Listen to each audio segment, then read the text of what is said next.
Assalamualaikum warahmatullahi wabarakatuh. Salam semangat. Kami dari kelompok 3 yang beranggotakan Titi Nurdiati Mansari SPD, Rani Yunika Sari SPD, Nela Kurniawati SPD, dan Anissa Fitriani SPD akan mempresentasikan mengenai isu global proxy war.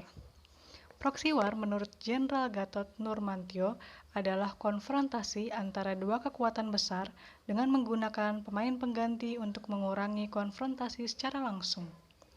Pada masa lalu, proxy war lebih melibatkan pada kekuatan militer, seperti perang di Finlandia dan perang Mesir dengan dinasti Ottoman. Seiring dengan perkembangan teknologi, sifat dan karakteristik perang telah bergeser, tidak melalui kekuatan militer, tetapi melalui aspek berbangsa dan bernegara, baik melalui politik, ekonomi, sosial budaya, maupun hukum. Berikut 3 deskripsi isu proxy war yang teridentifikasi terjadi di Indonesia. Yang pertama, penyebaran hoax di media maya yang menyebabkan terjadinya distorsi informasi. Yang kedua, maraknya penggunaan narkoba di kalangan publik figur yang menjadi role model untuk penerus bangsa. Dan yang ketiga adalah penanaman bibit paham radikalisme dan anti-Pancasila yang memicu sentimen agama melalui teror bom di tempat ibadah. Selanjutnya, menapis isu menggunakan metode USG, yaitu urgensi, seriousness, dan crowd. Isu yang pertama, penyebaran hoaks di media maya. U-nya, hoaks sifatnya lebih banyak mengadu domba kelompok-kelompok yang menjadi sasaran dengan isi pemberitaan yang tidak benar. Skor 5. S-nya, hoaks di media sosial biasanya pemberitaan media yang tidak terverifikasi, tidak berimbang, dan cenderung menjudutkan pihak tertentu. Skor 4. G-nya, media komunikasi mempunyai pengaruh dalam membentuk persepsi, opini, sikap maupun perilaku sampai dengan tindakan. Skor 4. Total skor untuk isu yang pertama yaitu 13. Isu yang kedua yaitu maraknya penggunaan narkoba. U-nya, kemajuan ilmu pengetahuan dan teknologi informasi dan komunikasi mendorong semakin mudahnya perpindahan orang, barang, dan jasa dari satu negara ke negara lain. Skor 4. S-nya, tindak pidana penyalahgunaan dan peredaran gelap narkotika yang terjadi di Indonesia sudah pada tingkat yang memprihatinkan, terutama banyak publik figur yang menggunakan narkoba. Skor 4. G-nya yaitu banyaknya publik figur yang mengkonsumsi narkoba akan membawa dampak buruk bagi generasi bangsa, karena publik figur dijadikan acuan atau contoh oleh sebagian masyarakat. Skornya 4. Jadi total skor untuk isu yang kedua yaitu 12. Selanjutnya isu yang ketiga yaitu paham radikalisme. U-nya, penyebaran radikalisme di Indonesia telah merasuki semua lapisan masyarakat tanpa dapat dipilah. Skornya 4. Kemudian S-nya, paham radikalisme juga telah menginfiltrasi berbagai institusi sosial seperti rumah ibadah, lembaga pendidikan, lembaga keagamaan, maupun media massa. Skornya 4. Kemudian G-nya, perkembangan paham radikalisme terbilang pesat, baik dalam bentuk kegiatan maupun kreativitas penjaringan yang dilakukan. Skor 3. Jadi total skor untuk isu yang ketiga yaitu 11. Dari metode USG diperoleh bahwa penyebaran hoax adalah isu yang paling mendesak untuk dianalisis.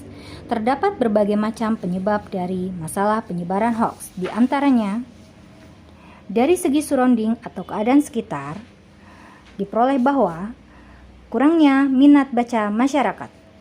Kemudian Dalam kondisi pandemi ini, membuat masyarakat cenderung menggunakan media online atau akun medsos yang merupakan sarang hoaks. Selanjutnya, minimnya literatur yang ada. Dari segi skills atau keterampilan, diperoleh bahwa doktrin media yang tidak kredibel. Kemudian, mudah percaya tanpa mencari fakta. Kemudian, masyarakat lebih menggunakan medsos untuk kepentingan hiburan, bukannya untuk mencari informasi. Dari segi sistem, kondisi media informasi yang komersial menyebabkan banyak iklan-iklan yang terkadang mengandung hoaks.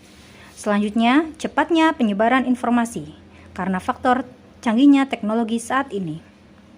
Kemudian, dari segi suppliers, judul informasi yang tidak sesuai dengan isinya. Saat ini banyak sekali informasi yang judul dan isinya tidak sesuai. Berikutnya, pesan yang diteruskan secara berantai. Biasanya ada pada WhatsApp, Telegram, dan aplikasi lainnya yang membuat masyarakat untuk saling meneruskan informasi berantai. Selanjutnya, berkembangnya buzzer bayaran. Buzzer artinya pendengung berita.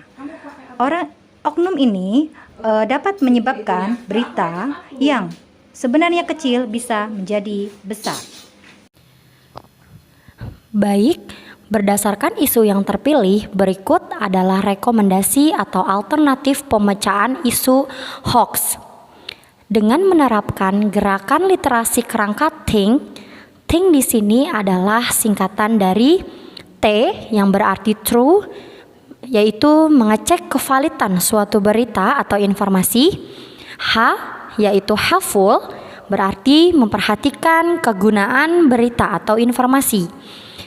Kemudian I yaitu inspiring, melihat kebermanfaatan isi berita atau informasi.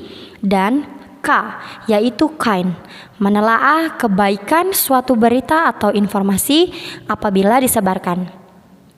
Selanjutnya, perhatikan tabel SWOT mengenai penerapan gerakan literasi kerangka think.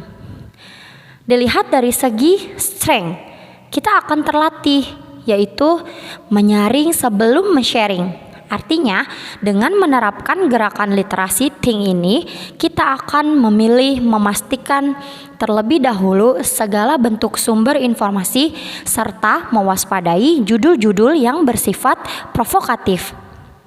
Dilihat dari segi weakness, metode ini cukup membutuhkan waktu yang lebih untuk memproses informasi.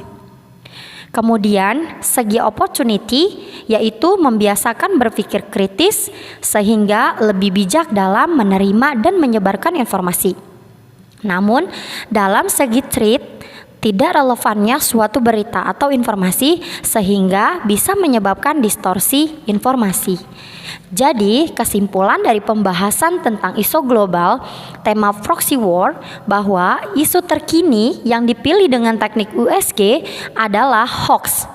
Adapun rekomendasi atau alternatif pemecahan isu tersebut dengan menerapkan gerakan literasi berkerangka think yang diharapkan dapat menekan penyebaran hoax dalam lingkungan.